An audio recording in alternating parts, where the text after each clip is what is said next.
Welcome to Gold Star Classroom, the podcast where our panelists go back to school. We'll grade them on their answers to a variety of general knowledge and trivia questions. They don't know what we're going to ask, and we don't know what they're going to say. The student with the highest grade at the end of the class will win the coveted classroom prize, the Golden Banana. I'm your host and headmaster, Professor Jerry Jaffe. Well, welcome to today's Gold Star Classroom, being recorded live at Toltz Place in Mentor, Ohio. I'm your host, Dr. Jerry Jaffe. Let me introduce today's students. On my right is educator Eddie Warner. Hi, everybody. Nice to be here. Hi, Eddie. Thanks for coming. You're welcome. And on my left is philosophy professor Aaron Pearl. Hello, Jerry. Hello, studio audience. Hello, Aaron. Thanks for being here. Sitting across from me is the caffeinated voice of reason, Steve Sabo. And I'm very happy to be here, too. Looking forward to my second Golden Banana. Yes, we have a past winner of the classroom prize with us today. I wish you all luck. I'm going to be asking you a variety of questions across the vast knowledge of human knowing and learning, and I will be grading your answers. So do your best to represent yourselves. And at the end of today's class, I will be handing out the coveted classroom prize, the Golden Banana. Ooh is right, Aaron. Some people may not know this about your host and professor, but at one time in my life, I was a high school driving instructor. And you are all drivers. You drive? I drive. Yeah. You drive, Aaron? Yes. Well, I thought we'd start off with some easy questions on the subject of how well do you know the traffic code in the state of Ohio? Oh, no. This is a pet peeve of mine, actually, because I feel like too many people do not know. Okay. So I hope I'm going to do good on this, because otherwise I'm a big hypocrite. Well, Aaron, we're going to find out. All of the answers are based on the 2011 edition of the Digest of Ohio Motor Vehicle Laws. And the first question, when should your headlights be on? Anytime your wipers are on. Well, that's true. That- At night? And at night, yeah, obviously. At night? Yes. In the rain? Do we have to buzz in or raise our hands? Or My how does buzzer this is not work functioning exactly? Yeah, what correctly, do we? Professor. Well, let me say, What's the protocol here? before we go to Eddie, let me say that many of the things that have been said so far are correct. I have specifically 4 answers that are out of the digest. 4 answers. One of them is whenever your windshield wipers are on. Okay. So that is correct, Awesome. Aaron. 5 points for you. Yes. One of them is at night. 5 points for Steve Sabo. Although they phrase it as between Dusk and dawn? sunset and sunrise. Okay. Okay. And there are 2 more. Eddie. Funeral procession. Oh, is that on the list? That is not on the list. It That is should be. correct. You need to Is that a research law, though? Is that Is that a law, I or is think that a custom? I think it's a law because you go through lights and stuff like that, so you have to be part of the procession to go through the lights. But I don't know. There may be a separate section in the digest about how to run a funeral procession. And also, it is the case that the digest version is for student learners. The actual Ohio Code of driving laws is actually a lot longer and more complicated Gotcha. than the learner's digest. What about fog? And someone mentioned rain earlier. Yeah, I was see. So gonna say. one of the categories is rain, snow, or fog. Yeah. So that's another 5 points for Steve. There is one other expressly listed category for when you must have your headlights on. Eddie. I want to regress a moment. I thought it was supposed to be a half hour before dusk and a half hour before dawn to be completely accurate. Well, to be completely accurate, Still correct. Eddie now loses 5 points for attempting to correct the teacher with erroneous information. How would you judge that specifically? That seems a little bit I too... think I remember is that the- from driver's ed. I have like a good memory. It is the case that sometimes people argue about what is actually sort of legally sunset and sunrise. Yeah. Because as the year goes and days get longer and shorter, it's not a precise time. Right. Yours truly, once got a ticket in a state park because I was walking back to my car at dusk, and there was like a park ranger waiting in the parking lot handing out tickets to people for not leaving before sunset. So how that sort of thing is judged is a little bit, open for argumentation. But in the digest, it uses the words between sunset and sunrise. There's no reference to 30 minutes before or after. Jerry, if you were flashing your lights on in the state park, I think that's a completely different offense. Sadly, there was no flashing of any kind going on for this ticket. Can you give us a clue, Professor? In a snowstorm? Well, rain, Or snow, and that fog sort of- is okay, one of that's the already- four yeah. answers. The other one is probably obvious when said, but Can not you give us something a you would clue, think of. Professor? Help us out a little bit, please. No. Night, inclement weather. Yes. Think legalistically. If you've listed those other three categories, what would be the other category a lawyer would want to have? When you're in an accident or pulled over, No, but thinking of accidents is a good lawyer when idea. you're but broken it's down, not- No, not having to do with breaking down. when you're tailgating bad someone in the visibility? high-speed lane. You're almost there, Steve. Whenever natural lighting conditions are such that you cannot see a clear 1,000 feet ahead of you. Clear 1,000 feet in front of you. Are we Wow. talking 1,000 like feet. Mount St. Oh, yeah. Helens volcanic ash eruption? What Could else be. would that Could be anything. Could be anything. Weird An midday eclipse? storms, eclipses, Vampires? being in valleys where there's shadows and things. Zombies? Bonus round, how far is that in yards?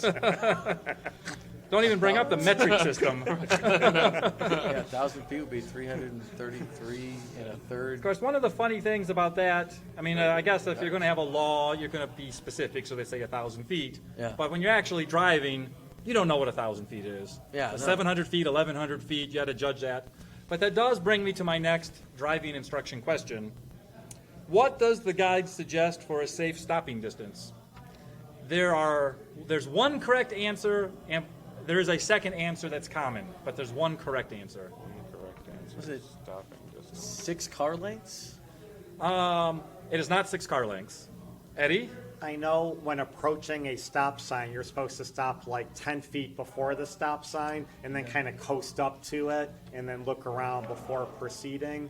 And I remember from the 1970s when I had driver's ed, the Shell answer man said the 2-second rule for following people. So I'm going to say follow that 2-second rule for safe stopping. Okay, we have an answer on the table of 2-second rule. Agree, disagree, or alternatives? I'm going to say 50 feet, just because I'm going to say it. So we have like 6 car lengths, 50 feet, and 2 seconds. 3 completely different ways Well, I of was measuring. thinking, I was thinking safe braking distance from Yes, another that's car. what they're talking about, safe stopping distance. So like- between you and the car ahead of you. Right, so not at a stop sign. We're talking at. Well, that was Eddie babbling about. That's what I was wondering. If we're Not talking- that, things not completely For the related. record, I resent the characterization of babbling. Thank you.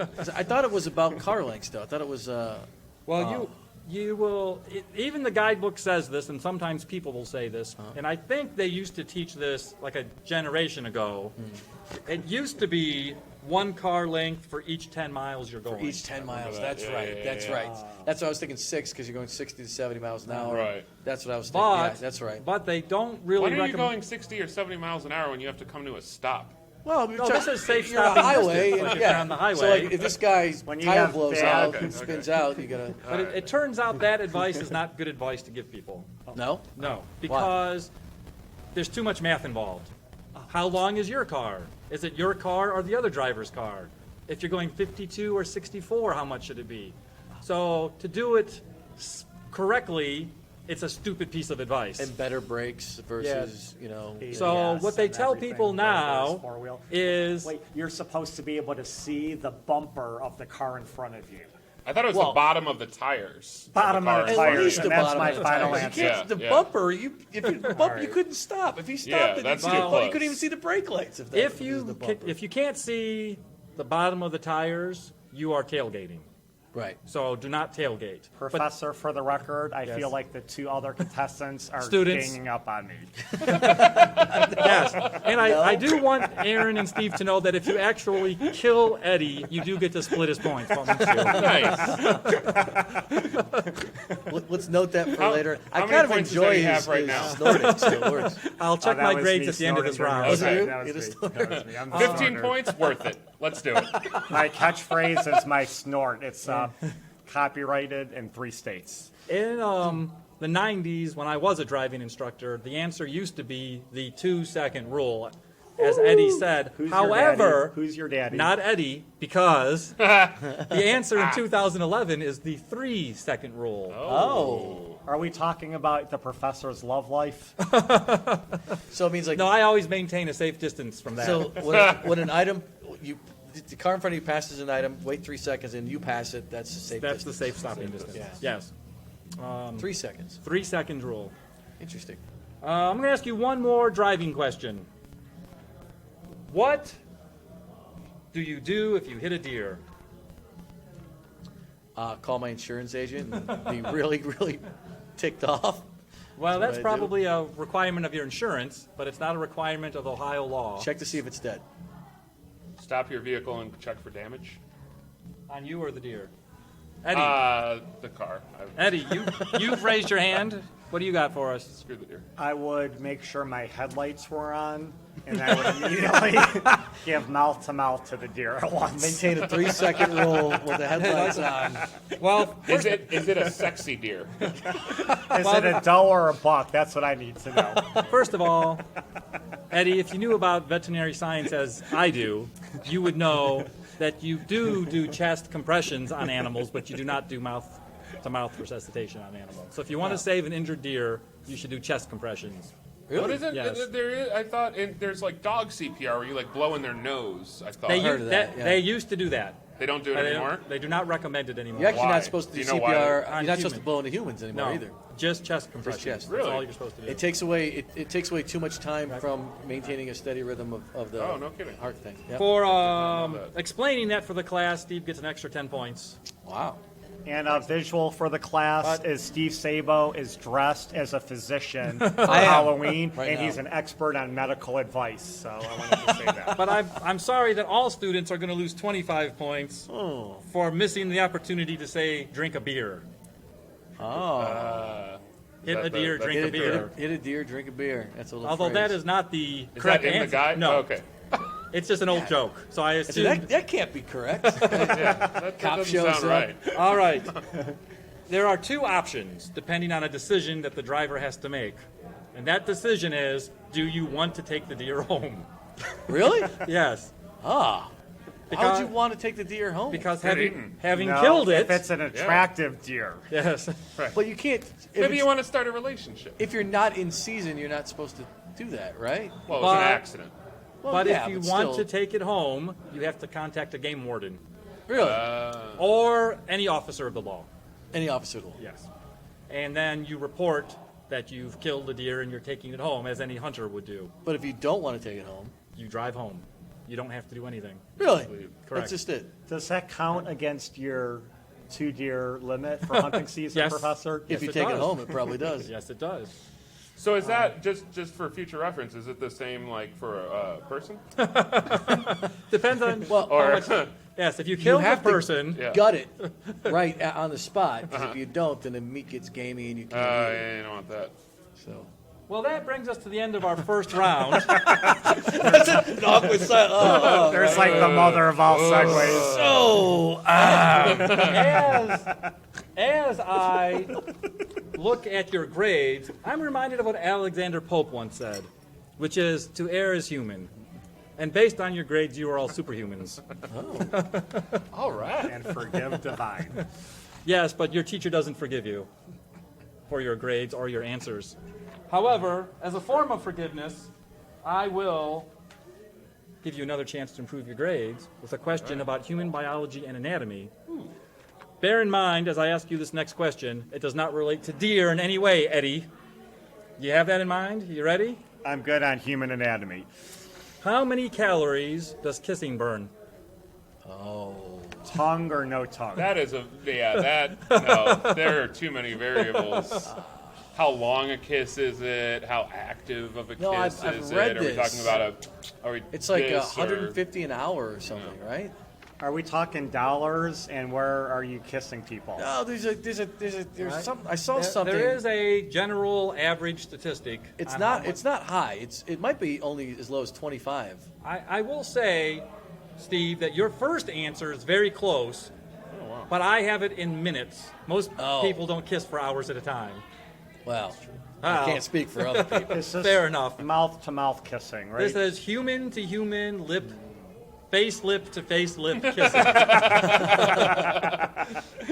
So what would it be? 60 times. You want the answer English or metric? There are metric calories, but we're talking 25 normal calories a minute. We have an answer of 25 calories a minute. Aaron or Eddie? I'm going to say 10 calories a minute. 10 calories a minute? I saw a reaction in the professor's face when you said 150, so I'm going to go on the higher end and be between 100 and 125. Per minute? Yes, depending on how much That would be passion. Are you amazing. nuts? There's no way. It can't be. That would be the only thing Yeah. you had to do to work out. You guys must not be doing it Which would be right. fantastic. That would be great. But I don't think that's Oh, how I had a big dinner. Let's go make out for an hour. The correct answer of this statistical average that you can find, often repeated or quoted, is 2 to 3 calories a minute. Yeah, I should. Well, so if you say 3 calories a minute, that's 180 an hour. So when you said 150, that's a Yeah. very good estimate. That's pretty good. So that's worth a gold star for Steve. All right, I'll take it. Teacher's There you go. pet. But do you take any credit away for him not being able to then do Convert the the math math. to Yeah, go back to a minute after that? Well, I was doing math he lose differently points? in my head. Yeah, and I was like, differently. going, wait a Aaron, minute, in if all I'm 60 actuality, times- yeah. your answer was actually closest. You got no validation whatsoever Yeah, from the nothing. professor for having the best answer. Well, how about this, Mr. Some people do kiss for hours. Right? What is the Guinness Book of World Records record-long kiss? You have any idea? I'm going to let you off the hook. You will not know these people's names. They're from Thailand, and no American could pronounce these names. 100 hours. That's probably not bad. So, That's probably. all right. I'd back that up. So- That sounds about We right. had agreement on 100. What do you think, Aaron? I mean, you would have to stay up for almost 4 days then. That Right. seems like a long time. Well, they do those dance kiss marathons, and without they, like you sleep. take breaks Yeah. you get like a Yeah. 5-minute break every hour or something like that. I'm sure that is part of it, but Oh, you do get breaks and things? yeah. Oh. What do you think, Aaron? I'm What do gonna you- go. 100. I'm gonna go 50 hours. Let's split the difference. Point goes to Aaron. Oh, The record is actually 58 hours, 35 minutes, and all right. 58 seconds. A couple in Thailand did it. It actually was organized and is listed in Ripley's Believe It or Not, and occurred over Valentine's Day. This in the year 2013. oh, no kidding. Yes. See, that's something that can be beat. Like there's a Guinness record for unsnapping bras, and I want to practice that. really, I want to be in the that. Guinness Book of World Records as the world's But fastest can you bra imagine kissing unsnapper. someone for 2 days? I mean, after like 30 minutes, it'd just be disgusting. Well, it depends on the person, maybe. Do I get to pick the person? I don't know, man. You pick the most attractive person you can pick. You still don't want to kiss them for 2 days. The good that news, just gets sloppy the after good a news, while. The good news is, if I add everyone's grade together, you have a C. Hey, Oh, that's average. That's only after true. you add it together, though. The average would be 25 each. so add it together, not divide, but add it. Yes. And wow, Yes. that's not good. No, it's not. I'm going to turn to popular culture, Uh-oh. which will give you guys a chance to really show what you know. All right. And there is a correct answer to this question. Unlike all the other ones. Are zombie movies science fiction? No. Aaron says no. Can you justify that answer? Well, it depends on the zombie movie, I think. Depends on the zombie movie. Because certain zombie movies are more just, sort of more traditional monster movies or whatever. But then Right. you've got things like 28 Days Later where it's the virus that, and that's possibly science fiction. Well, there's I guess also- I think it depends on how people are getting zombified. Okay. But if you look at something like there's a movie, it was based on a book, but it's called The Serpent and the Rainbow. And the Yeah. Rainbow, yes. Yes. And that's based on real, actual science, which is actually this fish thing that has it secretes something that Right. they ground up, which actually creates a zombie Right. type thing. So there really is a zombie effect that is real. So Right. it has to be real. Although, But I the don't know if movies this is- themselves The are- Serpent and the Rainbow, I think, was actually based on a true story. Yeah, so that's a not book. even science fiction. That's Well, that's what I'm saying. That's what I'm saying. Something So else. is it science History. fiction? right. If the question is it science fiction? I would say most of them are, but some are not. Yeah. I say the question is entirely too broad to answer. What is science fiction? Let's define the definition or the parameter, and which movies are we Even considering? that's a tough question. Can I just say that I'm kind of irritated about the fast zombies. I don't like fast The zombies. rage zombies or something Yeah. it's called. Yeah. That was never how it was. And I Right. think just making a change like that to zombie culture, I don't approve. I don't like it. If we use film genre as a basis for interpreting the question, pre-1968, zombies in films were some version of the voodoo, Right. Haitian, kind of like Serpent in the Rainbow. There could be explanations that have, whether it's fish paste or herbal. Right. Night of the Walking Dead. Well, there's the old classic movie from the 20s called White Zombie. There's a movie from the 70s called Sugar Hill, which is a great Didn't you just post film. about that? what? Didn't you just post about that? Yes, Sugar but Hill? correct. Yeah. How about Rob Zombie? Rob Zombie took his name from those old zombie movies. That's why he called himself. See, I that. read The Serpent in the Rainbow. What's interesting about it's actually fascinating, but Yeah. like a I lot of just love times that movie. that they can be they have all the you can't tell by science that they're still alive, but they can feel and they can see and they can hear, Right. but they can get brain damage if they're not revived in enough time. So they actually might be alive later, walking around with brain damage like a real zombie. So that's really where it So came it's kind of in some ways, a Haitian or voodoo curse. yeah. And depending on sort of the voodoo religion, it is interpreted as bringing someone back from the dead to make them into a slave or a Right. killer. And then that journalistic, the book was more journalistic. The movie was a little more sort of, Hollywood version Right, of the book. right. Professor, I would like to revise my answer. Yes. Pre-1969, zombies were real. Post, they were completely made up. Well, in 1968, And George that does not A. answer the question. George A. Romero changed Yes. everything Night of the Living Dead. with Night of the Living Dead. And by changing everything, he not only changed what zombies were in movies, but he changed what horror movies were, he changed what independent movies were. And Professor, for the record, which contestant first mentioned Night of the Living Dead, please? I believe Aaron's description of whether or not it's a pandemic zombie or a raised from the dead zombie actually hits the problem on the head. Yes. You did mention the year 1969. Sadly, Night of the Living Dead came out in 1968, and I had already said everything changed in 1968. Our professor is supposed to increase the self-esteem of their students. I raise my students up by beating them down. So it's tough love, right? Well, it is tough. I don't know how much love there is involved. Of course, I will say Eddie did raise a legitimate question, which is another take on it is, what does the phrase science fiction mean? Right. So in the realm of zombies, usually science fiction fans want science fiction to have an element of science in it, science. even if it's speculative or exaggerated for narrative effect. They at least want there to be like 1 foot of the story in real science ideas. Which is why the more modern zombie stories are science fiction, and the other ones would be more So fantasy. sometimes people refer to the pandemic type zombies, as in 28 Days Later, as being more like science fiction, but hardcore zombie fans don't call those zombies. Because there's a feeling that zombies should be raised from the Should be dead. undead, not. And there's Right. really no scientific way to talk about the fantasy idea of actually reanimating corpses in the manner that zombies are. So what's Would the, you what's consider the answer? Frankenstein a zombie? Frankenstein. Is Frankenstein? Mary Oh, that's Shelley's- already. You're looking at your page. That's already on the okay. notes. You cannot All stump right, the we'll professor. skip it. You All right, cannot all right, stump all right. the professor. Mary Shelley's Frankenstein, which came out in 1818, by the way.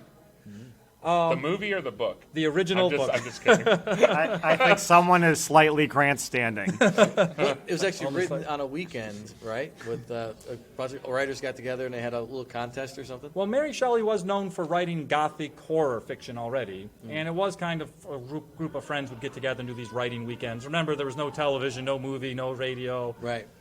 So this was an actual form of entertainment. The people would get together and tell each other stories. And so supposedly the idea for the Frankenstein story came from those kinds of sessions. That book is often pointed at as the first modern science fiction novel.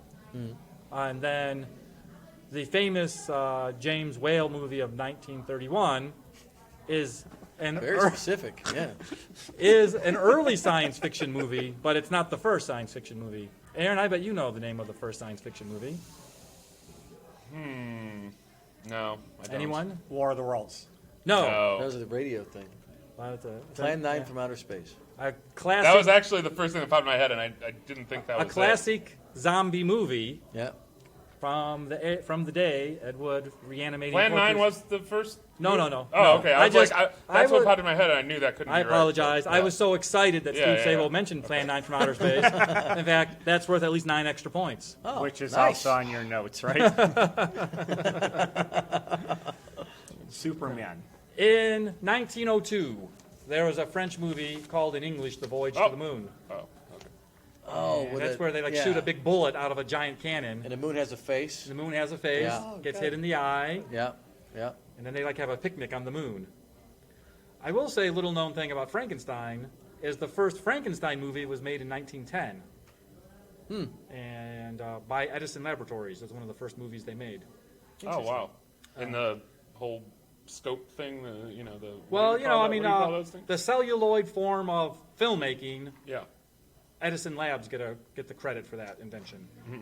The predecessors came from Europe and France, and there were other types of rotoscoping machines. Right, But right. celluloid film, Okay.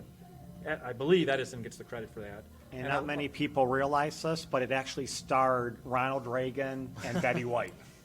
Wow. I just thought it was interesting that with Frankenstein is that Frankenstein is actually the name of the doctor, Right. not the creature. Yeah. The creature is just Frankenstein's monster, but everybody thinks Everyone Frankenstein calls it.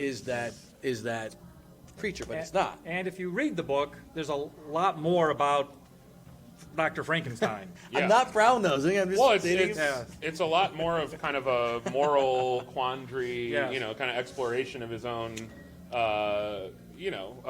By the sort of standards, feelings by, towards and by the what he's standards doing. of 2013, no one's going to consider that book very scientific either. Right. No. Actually, what she does in the book to reanimate the corpse is probably more like chemistry and alchemy. There's the film that introduced electricity and lightning as a Oh, way to really? reanimate I didn't actually read the corpse. book, so there's no. It's like a 2-page description of how he reanimates his corpse, and there might be like the word electricity might be used in there, but it's primarily chemistry and alchemy that is used. The original, it almost seemed like more of a cautionary tale of messing with nature, Well, one of the things it does is it introduces the idea of the mad scientist. Right. Yeah. The mad scientist, which is, there were characters about movies and, well, not movies, there were stories and plays and poems about sort of crazy megalomaniacs and knowledge, but in terms of like the scientific revolution in the more modern era, then Dr. Frankenstein becomes like the template Yeah. for mad scientists. And then the 1931 film, that performance, which is really like over the top, becomes like the film template of how to be a mad scientist in a movie or in a 20th This is century. a huge tangent, Right. but outside of the defense industry, most scientists, I think, are benevolent and help people. So I wonder where the archetype mad scientist comes from, because in real life, it doesn't seem very realistic to me. Yeah, I don't necessarily agree with that. Yeah, I don't. I think scientists do all kinds of weird stuff. Like they, Oh, yeah. they grow ears on rats for no reason, just to see that they can. I mean, I think they. So, Well, it's not for no reason. well, what I'm in saying, that like, case, but yeah. Dr. Frankenstein is a mad scientist in theory, but if, Yeah. if that would have worked out well, he would have been a genius, and that's the Right. same thing as technological, that's growing Yeah. an ear on a rat. You If know? you were earless, Steve, would you want a rat ear, or would you just want to be earless? Well, it's a human ear, but it's just grown Human on ear off on a a rat. rat's Right. Yeah. back. Well, I think what Steve is expressing, which explains the mad scientist archetype, is that people on the street who don't interact with science in our daily lives, we don't have a direct relationship, so we don't really know what's going on. So even if there are morally or scientifically justifiable reason for things that seem odd, like growing ears or cloning or just things Right. like that, Yeah. there creates a kind of just suspicion / worry. Well, that's part of the problem, I think, in science is that in order to comment even on the ethical issues, sometimes you have to have such advanced scientific training to even understand how to raise the questions. Yes. That's why. Actually, I was just telling my students this at Case Western. They've got a joint PhD program in bioethics and genetics, so that they have ethicist scientists that know what the hell is going on with the science, so that they can sort of question it. Because otherwise, I guess it's sort of. The potential for everyone to just become a mad scientist is science with no boundaries because no one understands what's going on. Aaron, are you saying you can get a PhD in joints at Case Western? I was seriously looking into that. Unfortunately, philosophy is the closest you're going to get, so that's what I went for. Well, my students, we've come to the part of the class where I have to put my nose into the grade book and calculate your final grades to determine who is going to receive the class prize of the golden banana. And I'm going to give you each one more chance to improve your grade with any sort of extra credit commentary that you think will help the situation out. Eddie, what would you like to say on your own behalf? I would like to say thank you for this opportunity to be on the podcast. And I was wondering why we did not use the 2013 version of the Ohio Code. Your book might be completely obsolete by now. That's it. Well, I would like all of my students to know that you have to be a responsible learner who knows how to do your own research. So I'm teaching you the skills for you to be able to go to the world and be an adult thinker. Then how come you did not give us... You can tell that Jerry's been a professor for a while because that is exactly what I say when I don't know something. Then, Professor, how come you did not give us the topics in advance so we could also research them? The sound that the audience at home can hear is like the coyote falling off a cliff, is Eddie's grade just plummeting to its death. In a moment, you'll hear the poof sound of the body. Usually you can't lose points with extra credit, but in this case, we're going to make an exception. Absolutely. And Aaron, you yourself are on borderline right now with your last comment. So. Anything you I was developing a camaraderie between us in our lack of knowledge. Between you and Eddie, because he has a great lack of knowledge you can have a camaraderie with. Aaron, any last comments on your own? Yes. Science fiction. All right, so here's something interesting. Alien abductions. Okay. Right? So if you follow what people report during alien abductions, it always follows how aliens are represented in science fiction. Yes. So if now we've got the big heads, big bug eyes, green skin, the whole thing, because, since Close Encounters and movies like that, right? And we've kind of had that picture. Back in the, I think 40s and 50s and things, they would present them as like these big astronauts, like 8-foot tall things in astronaut suits, and people would report being abducted by those. Which, maybe takes a little... Well, unless the science fiction is emulating life. Right. It sort of, I'll see your comment, which is a well-documented popular culture thesis. Yeah. So you can find publications that show the correlation between that thing that you described. And I'll take you back even further. Okay. If you go back before the age of space exploration, when people there were no accounts of alien abductions. But there were a lot of accounts of people being visited by saints. And since the advent of space exploration and Martians and Venusians and aliens, there's a big drop in people reporting being visited by saints and a sudden burgeoning where there wasn't 150 years ago any of people suddenly being abducted by aliens. What about ghosts? Back in the day, was there also a lot of... Is ghosts gone up or down with aliens? I haven't seen any statistics on that. But the thing is, with saint visitations and alien abductions, is it's usually linked to sleep time hallucinations. Now, follow-up question. In the case of saints, what was the reporting of anal probes compared to... I was thinking the exact same thing. Saints probably less anal probes, I guess. But not necessarily. We're talking about people affiliated with Catholicism. I think Catholic priests are involved. It's a big Catholic priest conspiracy. Why did the anal probes come into this? However, again, this is what drives Eddie crazy, because I have one for you that goes back. Speaking of anal probes. But speaking of the saintly visits... You're going to anally probe Aaron? over, let's just loosely say, and historians don't like this, the Middle Ages, there were hundreds of reported cases of immaculate conceptions.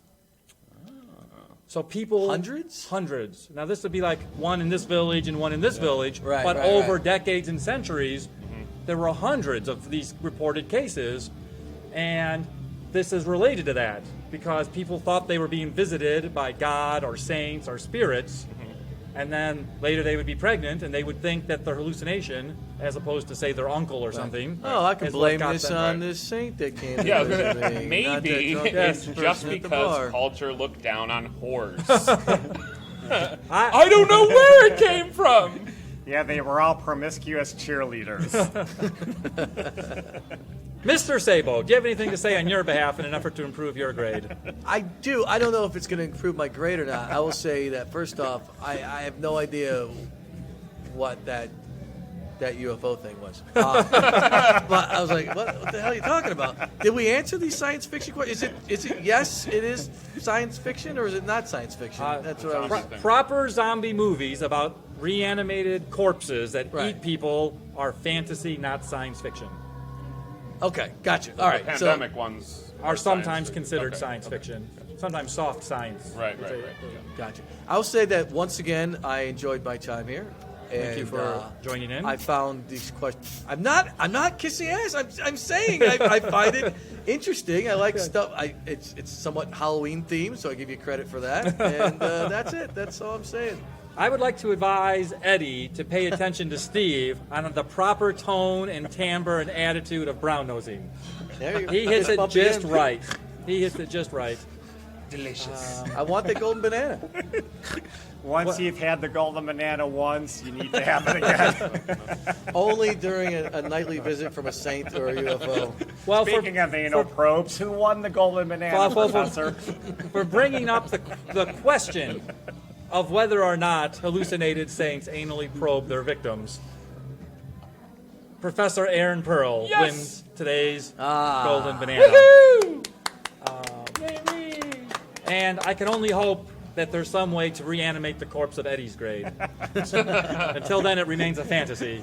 And that just leaves it for me, your host and professor, Dr. Jerry Jaffe, to thank you, Aaron, and you, Steve, and Thank you, Eddie, you. for joining in on today's Gold Star Classroom. Thank you. Bye, everybody. Good night, everybody. Yay. All right. Good evening. Thank you very much for doing that.